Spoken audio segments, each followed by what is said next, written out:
बिस्मिल्लाहिर्रहमानिर्रहीम, अस्सलाम वालेकुम। प्रोग्राम सब्ज़ इनकलाब में खुश आमदेद। मैं हूं आपका होस्ट मोहसिन कमर।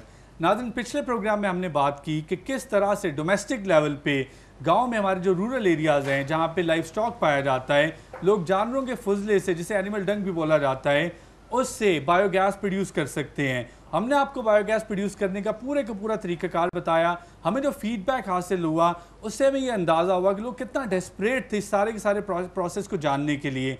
आज के प्रोग्राम में हम बात करेंगे जो शहरों में फुजला बच जाता है, जो सब्जी मंडियों में गली सड़ी सब्जियां फल बच जाते हैं, जो घरों में जो ऑर्गेनिक वेस्ट बचता है जिसको हम बाद में डंप कर देते हैं, म्यूनसिपल कमेटी वाले आते हैं उसको उठाते हैं और उसके बाद डंप कर देते हैं, क्या उससे भी बायोगैस हासिल की जा सकती है या वो सिर्फ बीमारियां पैदा करने वाला एक कूड़ा कबाड़ होता है? इसी मौजू पे बात करेंगे। प्रोग्राम में आज हमारे साथ शरीक हैं डॉक्टर खुर्शीद मोहम्मद सवाती साहब, जो कि बायोगैस पे एक्सपर्ट हैं, बड़े पैशनेट पाकिस्तानी हैं और कोशिश करते हैं कि किस तरह से पाकिस्तान की खिदमत की जा सके और एनर्जी क्राइसिस पे काबू पाया जा सके।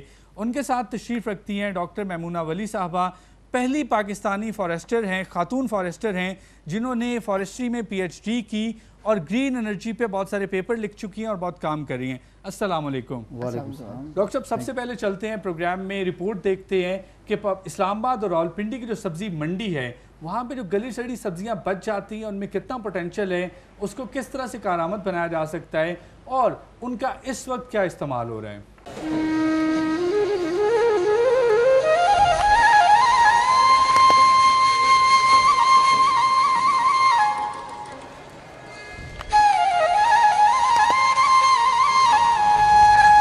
गली सड़ी सब्जियों से बायोगैस का हुसूल दुनिया भर में इंतहाई आसानी और कामयाबी से किया जा रहा है।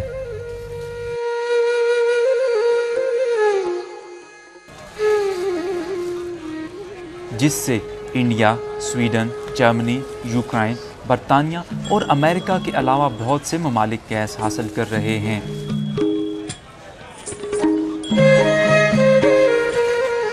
इन गली सड़ी सब्जियों को इंतहाई आसानी से प्लांट के ज़रिए गैस में तब्दील किया जा सकता है।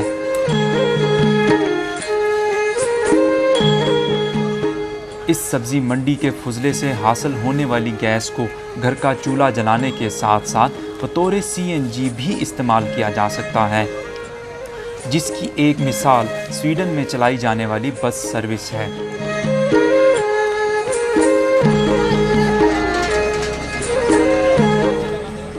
डॉक्टर मोहम्मद खुर्शीद गुज़िश्ता 5 साल से इस्लामाबाद की एक मकामी सब्ज़ी मंडी में गली सड़ी सब्जियों से गैस के हुसूल को काबिल अमल बनाने के लिए काम कर रहे हैं। सब्ज़ी और फ्रूट का वेस्ट है, इसके सिलसिले में सर्वे किया, पहले भी 5-6 दफ़ा हमने किया, कोई डेटा बेस बना रहे हैं कि जिसमें ये मालूम कर सके कि यहाँ कितना वेस्ट प्रोड्यूस होता है। और ये वेस्ट वैसे तो वेस्ट नज़र आता है, लेकिन ये मीथेन का सोर्स है बहुत बड़ा, क्योंकि ये वो सोर्स है कि जो कि सोलर पैनल जो दरख्त हैं उसके ज़रिए से ये इसमें कार्बोहाइड्रेट जमा हो जाता है और जो सब्ज़ी और उसका वेस्ट होता है जो हम खाने के अलावा वो ये उठा के आगे जो लैंडफिल है उसमें फेंकते हैं। और हमारे सर्वे के मुताबिक ये हमने देखा है कि 40 ट्रालियाँ दिन की यहाँ से वेस्ट निकलती है। ये वेस्ट नहीं है, इसको मैं एक वैल्यूएबल रिसोर्स कहता हूँ। इस रिसोर्स से हम बायोगैस बना सकते हैं और बायोगैस से किसी भी फार्म की एनर्जी पावर प्रोड्यूस कर सकते हैं। इनका कहना है कि अगर मुनासिब सहूलियात मुहैया कर दी जाएं तो इस सब्ज़ी मंडी से हासिल होने वाली गली सड़ी सब्जियों को इकट्ठा करके एक CNG स्टेशन 24 घंटे बगैर किसी लोड शेडिंग के चलाया जा सकता है।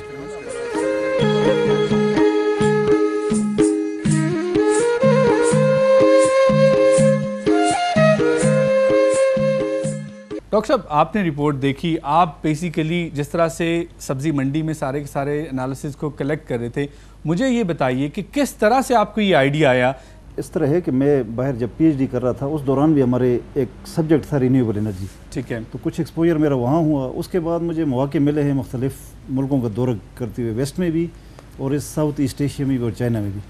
तो वहाँ मैंने देखा कि वो बड़े बड़े काम करते हैं, छोटे छोटे चीज़ों को उठा के निकलते हैं आगे।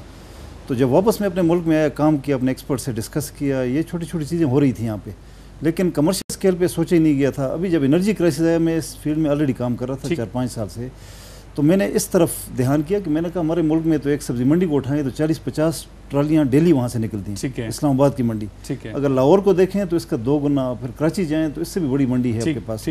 तो सब्जी मंडी एक ऐसी जगह है जहाँ पे ये बायोमास इकट्ठे होता है और मैनेजमेंट आसान होती है। तो उठा के हम ले जाते हैं, कूड़ा क्रिकेट के तौर पे बाहर फेंकते हैं। ठीक है। इसी तरह इसको हम यूज़फुल मकासद के इस्तेमाल करते हैं, लेकिन यहाँ कोई इस तरीके से कोई काम शहूर नहीं था, हुआ नहीं है।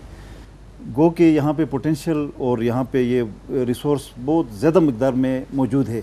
तो ये तो बड़ा सिंपल है, जैसे कि आपने पिछले प्रोग्राम में दिखाया कि डोमेस्टिक सतह पे, घरेलू सतह पे अगर बायोमास बन सकती है एनिमल डंग से, इसी तरह कमर्शियल सतह पे उसका स्केल अप करना। ये बताइए कि अगर हम बायोमास की बात करें, एक चीज़ तो वाजे होगी कि जो सब्जियां, फल, जो गला सड़ा वेस्ट बच जाता है वो बायोमास कंसिडर किया जाता है। नाज़रीन के लिए ये बताइए कि इसके अलावा कौन सी ऐसी चीज़ें हैं जो बायोमास में कंसिडर होती हैं, जो घरों का वेस्ट बच जाता है, या जो ऐसी चीज़ें जो बायोमास में कंसिडर होती हैं और उनसे हम लोग बायोगैस हासिल कर सकते हैं?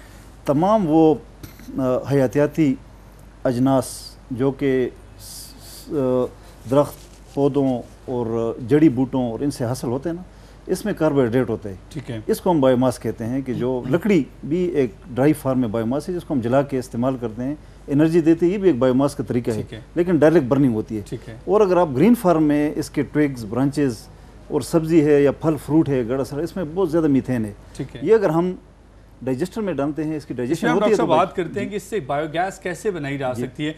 डॉक्टर साहब आपसे मैं ये जानना चाहूँगा कि पाकिस्तान में पोटेंशियल कितना है? क्या ये सिर्फ 40 ट्रालियों की हद तक है, एक सब्जी मंडी की हद तक है, या आप समझते हैं कि पाकिस्तान में इससे कहीं ज़्यादा पोटेंशियल मौजूद है? बिल्कुल आपने सही मसले की तरफ निशानदही की। पाकिस्तान में अगर हम देखें, आपने जो आलूदगी या ये जो ऑर्गेनिक वेस्ट है या ग्रीन वेस्ट है या सॉलिड वेस्ट है, ये तमाम चीज़ें जो हैं ये हमारे इस्तेमालात, हमारे बढ़ते हुए तर्ज ज़िंदगी की वजह से ये चीज़ें अराइज़ कर रही हैं, पैदा हो रही हैं। उसकी वजह से देखा जाए तो हम जो चीज़ें इस्तेमाल करते हैं, जितना इस्तेमाल करते हैं उसका कितना हिस्सा हम ज़ाया कर देते हैं। चाहे वो फ्रूट खाते हैं उससे ज़ाया होता है। ये किचन की तरफ मैं पहले बात करूँगी, जो कि बिल्कुल ये है और सबसे ज़्यादा कंट्रोल किया जा सकता है कि आप फलों को, सब्जियों को छीलते हैं, ज़ाया कर देते हैं, इसके अलावा खाते हैं, पूरा नहीं खाते हैं, ज़ाया कर देते हैं और वो आपकी डस्टबिन में चला जाता है।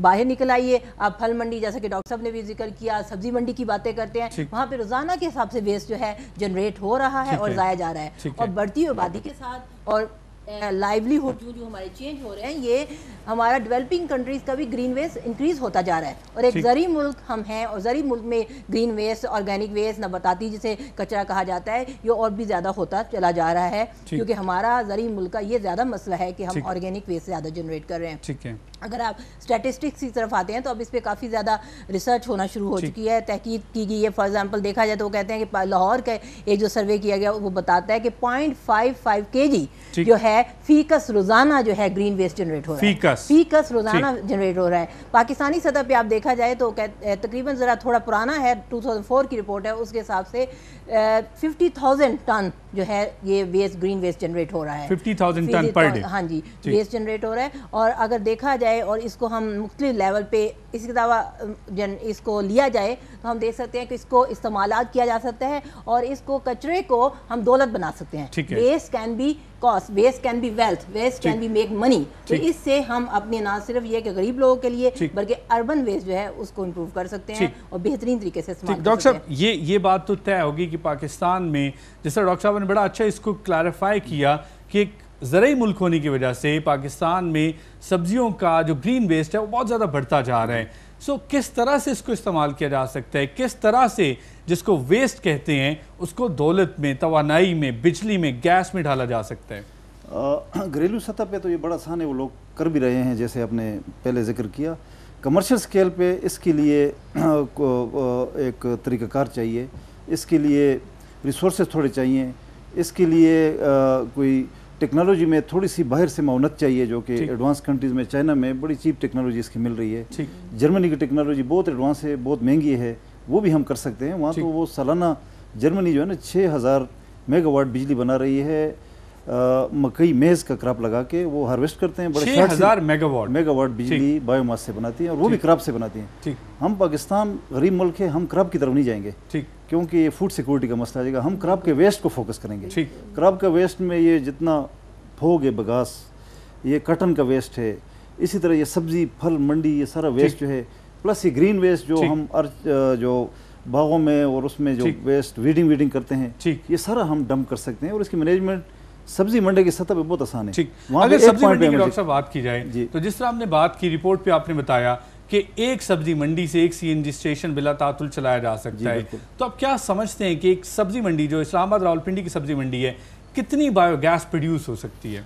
ये तो स्केल पे है कि फॉर एग्जांपल जो मैंने 40 से 50 ट्राली इस्लामाबाद ठीक। का, अगर ये हम कन्वर्ट कर लेते हैं केजीज में, ठीक, तो ये तकरीबन इस्लामाबाद की सब्जी मंडी से आपको 5 से 6 हज़ार क्यूबिक मीटर गैस मिल सकते हैं। 5 से 6 हज़ार क्यूबिक हाँ, मीटर गैस क्योंकि मिल सकते हैं। 10 से 15 केजी जो बायोमास है उससे 1 क्यूबिक मीटर गैस बनता है। ठीक, तो उस गैस को आप पहले स्टेप में 2 स्टेप्स हैं। एक स्टेप तो ये है कि आप उसमें से मीथेन ले लें, ठीक है, जैसे कि हमारा ये नेचुरल गैस आता है, वो मीथेन ले लें, वो डाइजेस्टर में हम ले सकते हैं। बड़ा आसान टेक्नोलॉजी है, इतनी मुश्किल टेक्नोलॉजी भी नहीं है एज़ ठीक। Compare to other sources of energy जो नॉन रिन्यूएबल हैं। ठीक, तो उसके ज़रिए से हम एक दफ़ा ये गैस ले लें, उसको क्लीन कर लें। ठीक है। इसमें बाकी गैसें भी होते हैं, कार्बन डाइऑक्साइड, ठीक कार्बन है। मोनोऑक्साइड होते हैं, नाइट्रोजन होते ठीक। हैं, कुछ वाटर वेपर होते हैं। ठीक। तो इसका एक फ़िल्टर होता है, फ़िल्टर से क्लीन करके ये बिल्कुल ऐसे ही गैस आपको मिलेगा 100% मीथेन, जैसे कि हमारे यहाँ ये नेचुरल गैस पाइप में आती है। ठीक। फिर आप इसको आगे सीएनजी स्टेशन पे लगाते हैं या आप जनरेटर लगा के बिजली बनाते हैं। डॉक्टर साहब हम टेक्नोलॉजी की इम्प्लीमेंटेशन भी बात करेंगे, और डॉक्टर साहब आपसे मैं ये भी पूछूंगा कि इसकी सस्टेनेबिलिटी क्या है, कि ऐसा तो नहीं होगा कि आने वाले चंद सालों के बाद हमें इस प्रोजेक्ट को डंप करना पड़े और हम किसी और तरफ जा रहे हों। लेकिन ये सब बातें करेंगे हम छोटे से एक ब्रेक के बाद।